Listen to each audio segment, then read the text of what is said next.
ഇതില് point number 1 എന്ന് തുടങ്ങണം. എന്താണ് ഈ പോയിന്റ് നമ്പർ 1? ഇവരുടെ വിഷയങ്ങളിൽ വി ആർ സെപ്പറേറ്റഡ് എന്ന് പറഞ്ഞൊരു മാനാസ് ഒരു സ്റ്റോറി ഇടുന്നു. അതെ.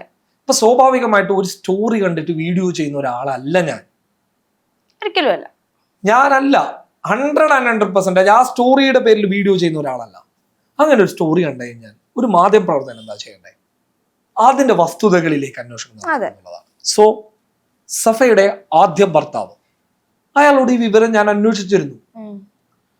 അയാളുമായി ബന്ധപ്പെട്ടിട്ടുള്ള സ്രോതസ്സുകളിലേക്ക് അന്വേഷിച്ചിരുന്നു.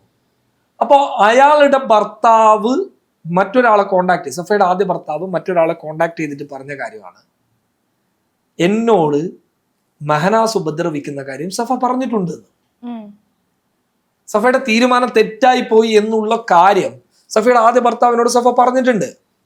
ആ സമയത്ത് ആദ്യ ഭർത്താവായിട്ട് കോണ്ടാക്ട് ഉണ്ടായിരുന്നു. അല്ല, ഈ സംഭവത്തിന് ശേഷം ഒരു കുറ്റബോധം ഉണ്ടാവുമല്ലോ സ്വാഭാവികമായിട്ട്. ചിലപ്പോൾ അങ്ങനെയൊക്കെ ചിലപ്പോൾ ഇതിന്റെ സഫക്ക് നിഷേധിക്കുകയും ചെയ്യാട്ടോ, സ്വാഭാവികം.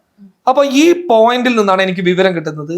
ഞാൻ എന്റെ വാർത്ത ചെയ്യുമ്പോൾ ഞാൻ ആ പോയിന്റിനെ പരാമർശിച്ചുകൊണ്ടാണ് പറയുന്നത്. എനിക്ക് ഇന്ന പോയിന്റിൽ നിന്നാണ് ഈ വിവരം കിട്ടുന്നത് എന്ന് പറഞ്ഞുകൊണ്ടാണ് ഞാൻ ചെയ്യുന്നത്.